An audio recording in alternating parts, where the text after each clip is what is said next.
Good evening, Bahamas. You're tuned in to NB12, broadcasting from Cable 12 Studios on Robinson Road. Coming up tonight in news, how much did KFC lose from recent store closures?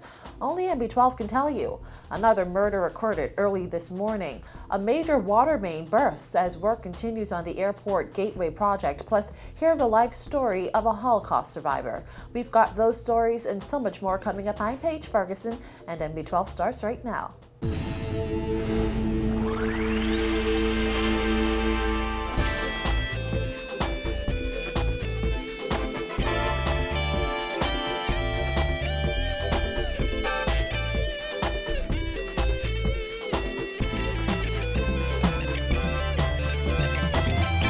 Welcome once again to NB12. Even after KFC Nassau canceled its voluntary recognition of the Bahamas Hotel Catering and Allied Workers Union as the bargaining agent for its employees, management refused to give interviews on its rocky relationship with the union. But today, the company's vice president was quite candid as he discussed KFC's recent closure and shaky negotiations with the hotel union. He revealed that the decision to temporarily close KFC Nassau stores cost the company hundreds of thousands of dollars. Vonique Toot reports.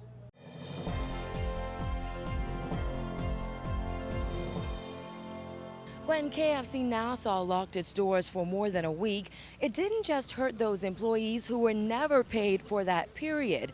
Company officials say it also hurt their profits. Vice President and General Manager of Restaurants Bahamas Limited, Gabriel Sastre, revealed today that the company lost $400,000. It is very hard of us, and it's very hard on the company to have lost all these revenues. But you know, we had to suffer the consequences because nothing we can do. You know, what happened, it was, I think, for the betterment of the company and the betterment of the employees, to keep all the employees employed also. We had a promotion that we gave for the customers, to thank the customers also. We gave 5 for 5 pieces of chicken for $5. It was very successful, actually. KFC Nassau closed its 9 locations across New Providence last month after workers engaged in what management called an illegal strike action. It's unclear whether the company's one-day promotion helped to offset profit losses. However, Sastre says it's time to move forward. Following months of contentious negotiations, management and the Bahamas Hotel Catering and Allied Workers Union signed a 5-year industrial agreement at the Department of Labor on Thompson Boulevard this afternoon. Hotel Union President Nicole Martin says they were able to maintain conditions for current employees while providing opportunities for future employees. The Christmas bonus, that's always a very big one.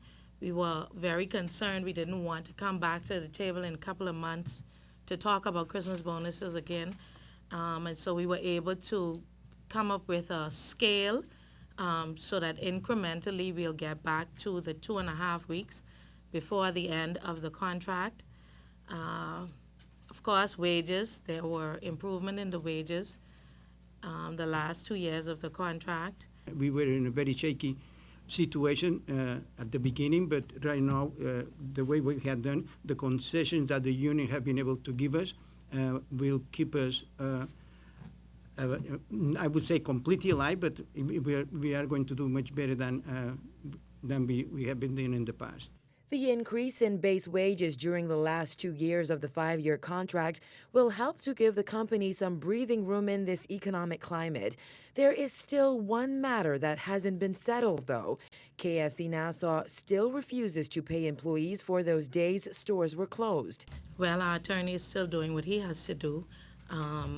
We have not abandoned our position, but again, we are mending fences. And so I don't want to talk too much about that publicly, but we are in pursuit of what we thought would be the right thing for the workers. With a new industrial agreement in place, hotel union officials say they're now focused on mending fences with management. Both sides thanked Labor Minister Dion Folks for getting personally involved to ensure that this dispute was resolved.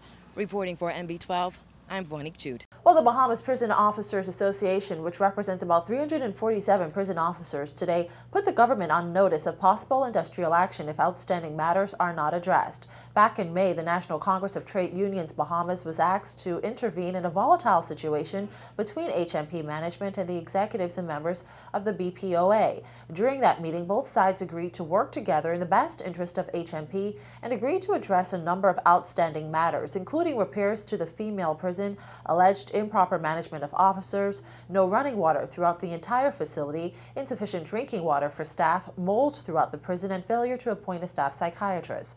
And CTUB First Vice President Teresa Montemore says months after that meeting, a number of these issues still remain outstanding. And the moral level at this institution is so low that that the prison officers are discouraged and disenchanted. Statutory provisions are being blatantly violated. The NCTU is calling on National Security Minister Tommy Turnquest to take urgent steps to meet with executives of the Congress, officers of the BPOA, and HMP management to discuss and resolve these matters. If something is not done to address this situation at the prison, the Congress will call on all of its affiliates to join the prison officers in order to bring resolution. When our news team spoke with the National Security Minister today, he said he was surprised of the officers' threats as he had met with them at 10 this morning to discuss their outstanding issues. He says he told the officers that he saw no reason why their matters could not be resolved. Turnquest said prison officers are an essential service, so they cannot strike.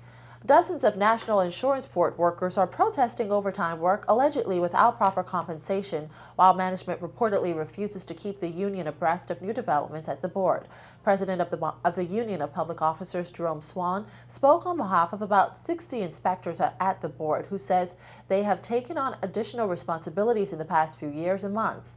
From the National Insurance Board Unemployment Benefit Fund to the National Prescription Drug Plan, Swan says each additional program brought under NIB means additional work and long hours for inspectors. To make matters worse, Swan says management recently introduced a new performance evaluation tool without consulting the union, a tool he says is already responsible for a union member receiving disciplinary action.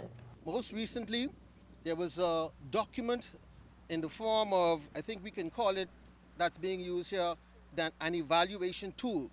We've asked management on several occasions to let's sit and revisit this tool because it doesn't lend positively to what's happening. It don't speak positively to what exactly is the role of an inspector, and each day we are being challenged in terms of trying to meet unrealistic goals. Swan claims management has also ignored job functions and has yet to review employee job descriptions and their current responsibilities. National Congress of Trade Unions President Jennifer Isaac Stotson lent her support to the workers' complaints, encouraging NIB management to sit down at the negotiation table with the union to iron out any outstanding issues relating to workers' overtime pay and current responsibilities. At the end of the day, for our inspectors to change some of the things that's expected of them, they have to spend 8, 9 o'clock in national insurance every night. They're asked, they make a decision to come in on Saturdays and Sundays just to try to attain these unrealistic goals. When you sign an industrial agreement or when you have a job description, a lot of times management adds new things to those job descriptions and to the industrial agreement without coming to the union. This does not lend to industrial harmony in the workplace. If any party can come back to the table with a new term or condition that they would like to implement, but they must first consult and communicate with the union.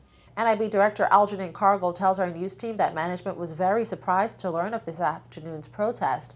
As the board recently completed negotiations to address all outstanding matters, Cargill adds that the union has not filed any grievances with management, either verbally or written, in regard to overtime hours worked and paid for job descriptions. Well, coming up after the break, a dead man discovered off East Street South, plus later, NB12's exclusive interview with a Holocaust survivor.